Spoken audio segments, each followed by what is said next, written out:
Nous rationalisons les opérations. Pas de rancune, j'espère. Vous savez comment fonctionnent les affaires. Je m'appelle Harold Bennett.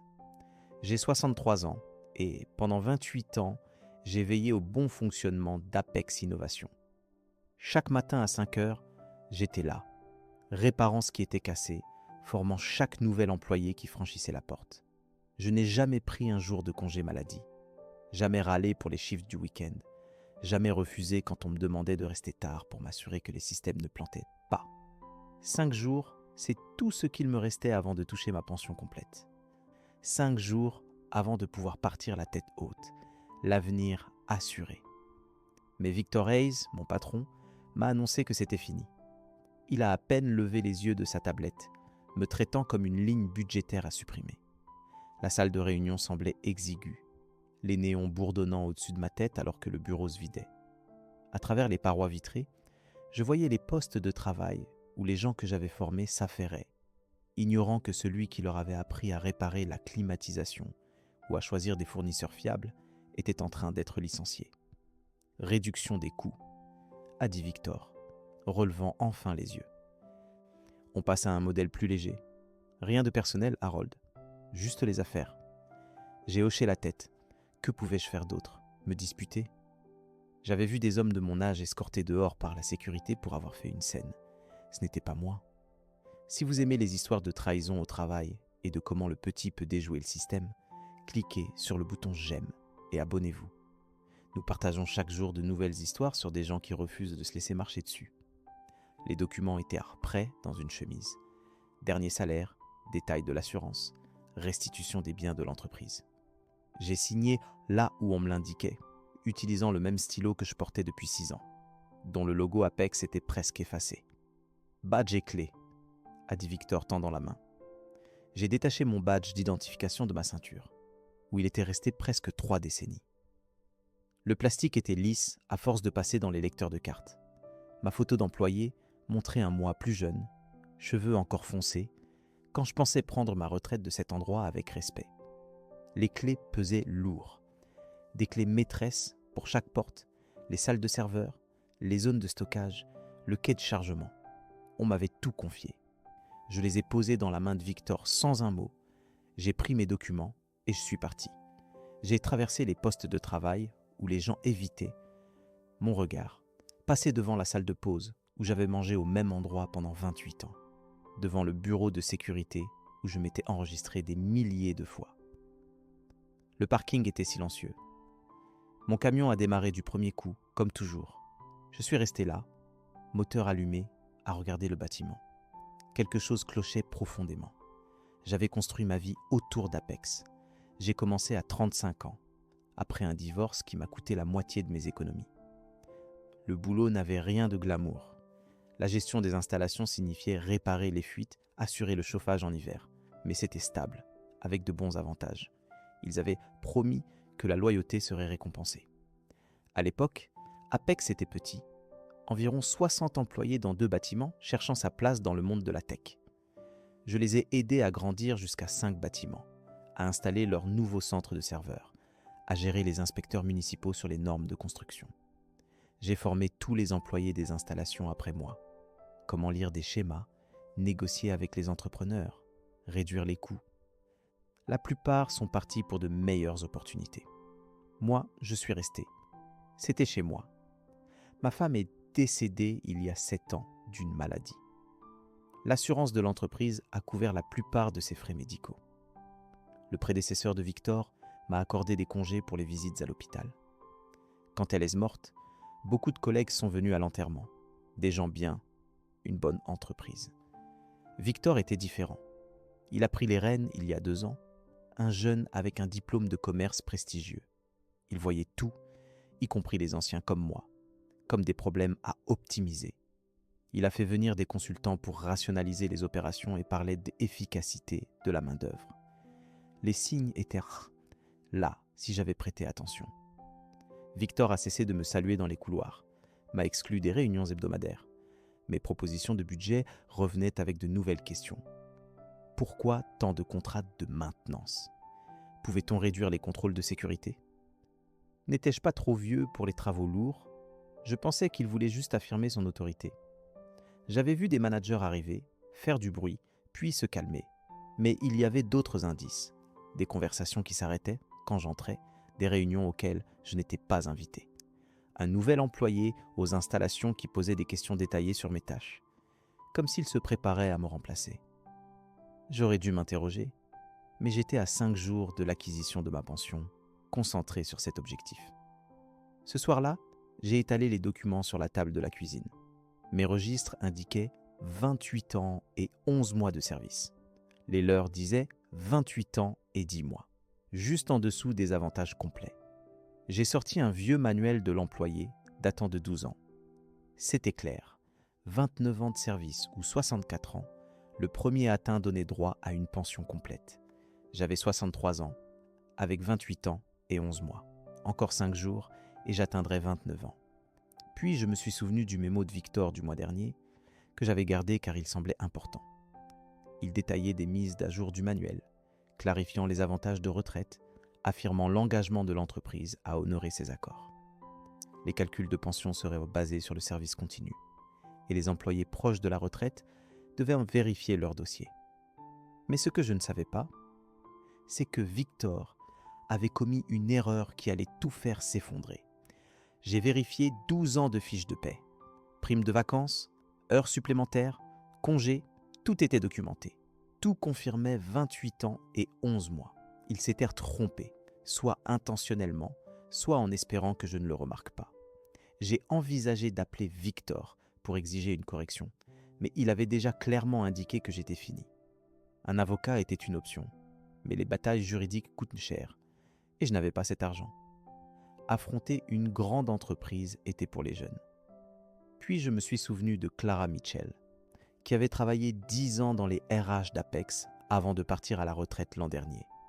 Elle était intelligente, toujours respectueuse des règles, ne laissait jamais l'entreprise maltraiter les employés. J'avais entendu qu'elle faisait maintenant du conseil, aidant les entreprises à éviter les problèmes juridiques liés à de mauvaises pratiques. J'ai trouvé son numéro et j'ai hésité. L'appeler signifiait admettre que j'avais été lésé, signifiait riposter. En regardant 28 ans de fiches de paie et leurs documents erronés, quelque chose a changé. Je n'étais pas en colère, j'étais déterminé. J'ai composé le numéro. Clara a répondu à la deuxième sonnerie. « Harold Bennett », a-t-elle dit avant que je parle. J'ai entendu ce qui s'est passé. Les nouvelles vont vite. Je lui ai tout raconté. Le timing de mon licenciement, le calcul erroné du service, le comportement de Victor. Elle m'a posé des questions sur les dates et les documents. « Vous avez gardé toutes vos fiches de paie ?» a-t-elle demandé. Tout. Mémo, mise à jour des politiques, tout ce qui compte. Ma femme disait toujours de conserver de bons registres. Femme avisée, ce que Victor a fait n'est pas seulement injuste, c'est illégal. La loi fédérale protège les employés contre les licenciements visant à éviter le paiement des avantages. Mais prouver l'intention demande plus que le timing. Il nous faut des preuves. Elle a expliqué déposer une plainte auprès du département du travail qui enquêterait avec des documents et un schéma montrant une fraude délibérée. Apportez tout à mon bureau lundi, a-t-elle dit. Ne parlez à personne chez Apex. Ne publiez rien en ligne. Ne dites rien aux voisins. Nous voulons qu'ils pensent s'en être tirés. Lundi, j'ai apporté 3 boîtes de dossiers à son bureau. Fiches de paie, manuel, mémo, évaluation de performance, impression d'email. 28 ans, soigneusement organisés. Elle les a examinés, prenant des notes. En voyant le mémo de Victor, elle s'est arrêtée, le lisant 2 fois. « C'est parfait », a-t-elle dit. Il a écrit que les calculs de service doivent être précis. Puis vous a licencié avec un calcul erroné 5 jours avant les 29 ans. Il est soit négligent, soit malhonnête. Quelle est sa différence ? Ai-je demandé. Négligent, vous récupérez votre poste. Malhonnête, vous récupérez votre poste, des dommages et une enquête fédérale qui pourrait démanteler leur service RS. Elle a décrit le processus. Le département du travail enquêterait, interrogerait, examinerait les documents. S'il trouvait des preuves de refus intentionnel d'avantages, Apex encourait de lourdes sanctions, voire des accusations criminelles. Ça peut prendre des semaines ou des mois, a-t-elle dit. Une fois la plainte déposée, pas de retour en arrière. Victor saura que vous n'êtes pas parti en silence. » Elle avait raison. Mardi après-midi, Victor a appelé. « Harold, j'ai entendu que vous parliez de votre licenciement. J'espère que vous ne planifiez rien de stupide. » Je suis resté silencieux. Je comprends. Vous êtes contrarié. Mais nous avons suivi la politique. Votre dossier indique 28 ans et 10 mois. J'ai les documents. Embauché le 10 février 1987, licencié le 15 octobre 2024. Simple calcul. Il mentait. J'avais commencé le 10 janvier 1987 avec la lettre d'offre pour le prouver. Il voulait que je me dispute au téléphone, où il avait l'avantage. Je ne cherche pas les ennuis, ai-je dit. Bien. Parce que si quelqu'un dépose une plainte, nous devrons nous défendre, examiner l'historique de travail de cette personne, vérifier les violations de politique, tout ce qui pourrait nuire à l'entreprise. La menace était claire, riposter, et il détruirait ma réputation. Je comprends, ai-je dit, raccrochant.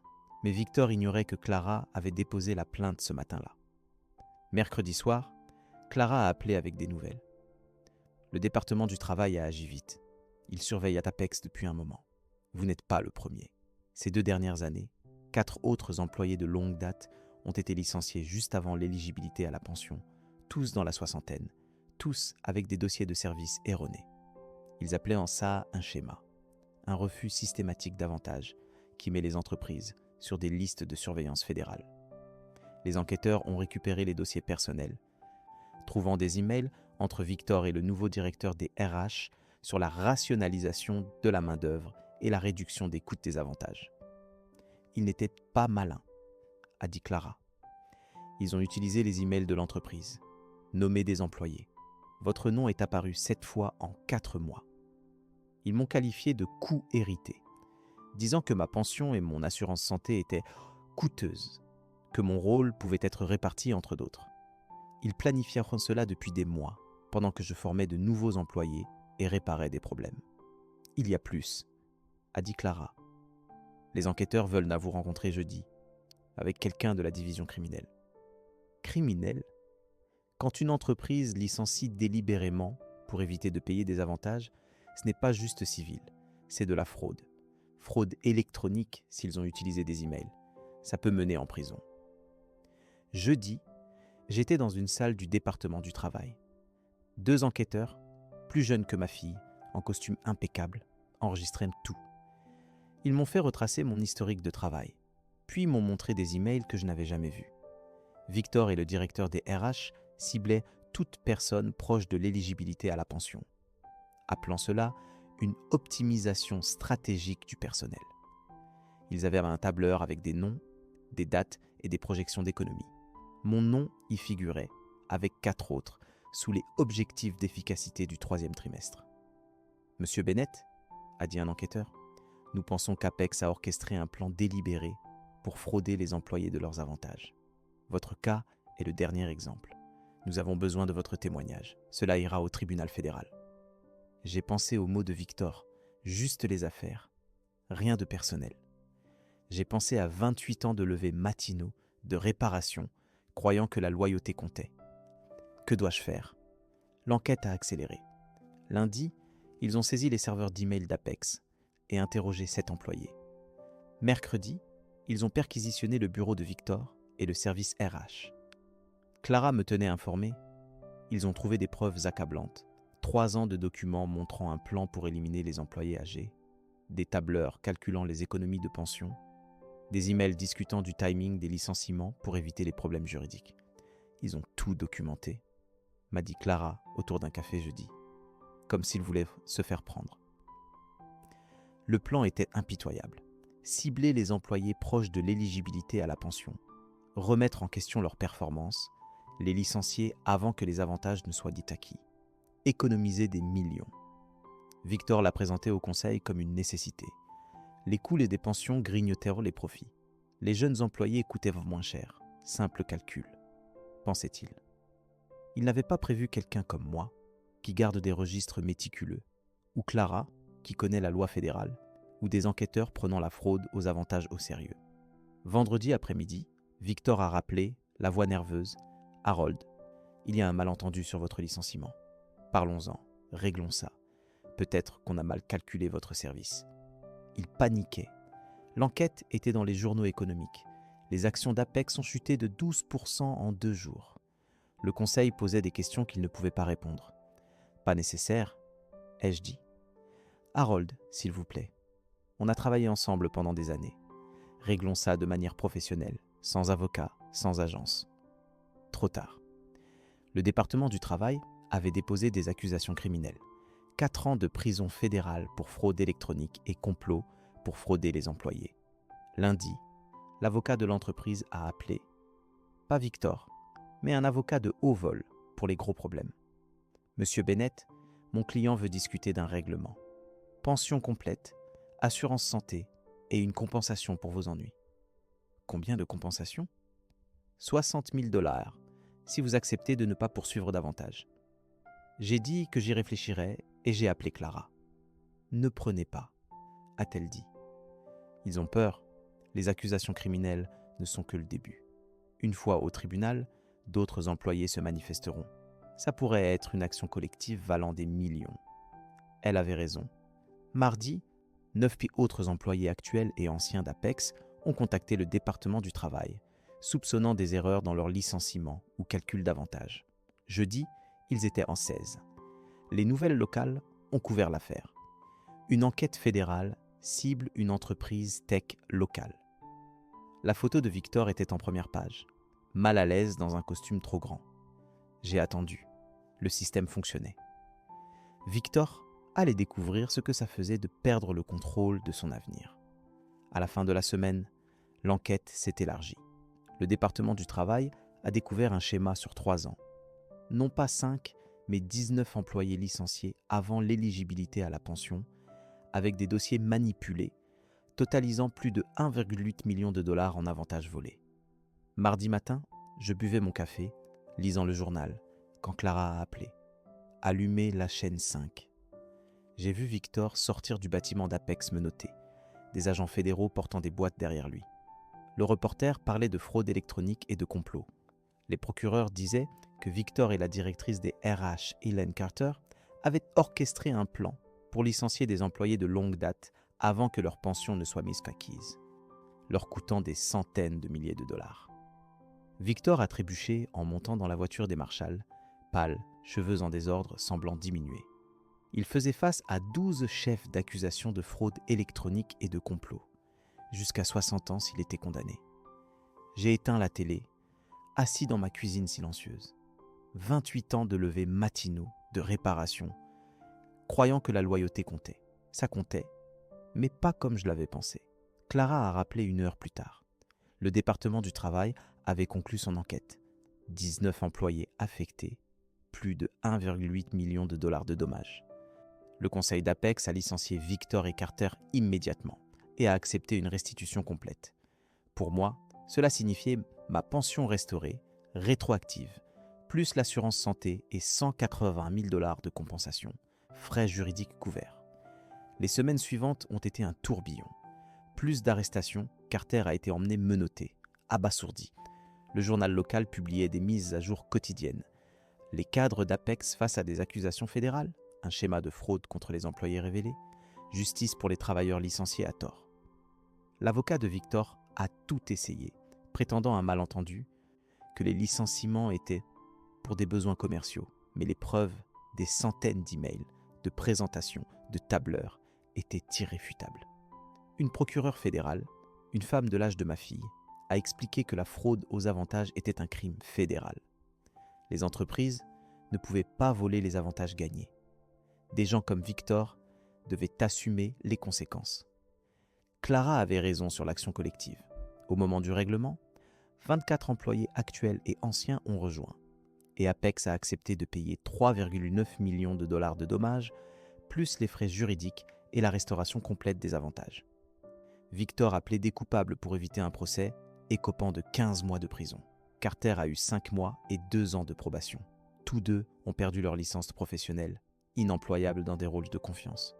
Apex a été racheté par une plus grande entreprise, qui a réformé la direction et télépolitique. 3 mois plus tard, j'étais dans mon atelier, construisant une bibliothèque pour ma fille. Les outils étaient agréables en main. L'odeur de la sciure et le bruit du bois façonné me rappelaient pourquoi j'étais doué pour construire. Les paiements de pension arrivaient à temps. Les 180 000 $ étaient sur un compte d'épargne. Intouché, je n'en avais pas encore besoin. Après 28 ans de travail constant, j'avais assez. Ma fille a appelé pendant que je ponçais la bibliothèque. Elle avait vu les nouvelles en ligne et vérifié comment j'allais. Je suis fier de vous, papa, d'avoir tenu tête. J'ai juste passé un coup de fil, ai-je dit. Parfois, c'est suffisant. J'ai fini la bibliothèque, érable massif, joint en queue d'aronde, construite pour durer des générations. Je l'ai chargée dans mon camion et conduit chez elle. Elle en voulait une depuis des mois, et j'avais enfin le temps de la faire bien. En conduisant, j'ai pensé à réparer ce que d'autres cassaient versus construire quelque chose de nouveau. Les deux comptaient, mais créer était mieux. Le journal local a publié un suivi. La plainte d'un homme local déclenche une enquête fédérale. Il voulait d'une interview, mais j'ai refusé. Je ne cherchais pas l'attention, juste ce que j'avais gagné. L'histoire s'est répandue quand même. Au magasin, à la banque, au café. Les gens me reconnaissaient. Certains serraient ma main, partageaient leurs problèmes professionnels ou disaient qu'ils étaient contents que quelqu'un ait tenu tête au tyran corporatif. Mon atelier est devenu mon nouveau bureau. Je construisais des meubles pour la famille et les amis, réparais ce qu'ils apportaient, restant occupé à ma manière, sans patron, sans horaire, sans jeu corporatif, juste moi et le travail. Parfois, je passe devant l'ancien bâtiment d'Apex. Un nouveau logo d'entreprise est affiché. De nouvelles voitures dans le parking. Des gens différents, une direction différente, espérons des valeurs différentes. Le bâtiment est le même, mais tout à l'intérieur a changé. Victor a appris qu'on ne croise pas des gens qui gardent des registres, connaissent leurs droits, et ont des amis qui comprennent la loi fédérale mieux que n'importe quel diplôme de commerce. Il a appris que quand on vole à ceux qui ont donné leurs meilleures années, quelqu'un finira par le remarquer, quelqu'un ripostera. La justice trouve son chemin. Cela m'a aussi appris quelque chose. Après 28 ans à réparer les problèmes des autres, parfois, il faut réparer les siens. On arrête d'accepter ce qu'on vous donne et on exige ce qu'on mérite. Parfois, un seul coup de fil change tout. Si vous avez aimé cette histoire sur comment garder des registres et tenir tête peut renverser les puissants, cliquez sur j'aime. Partagez vos pensées dans les commentaires.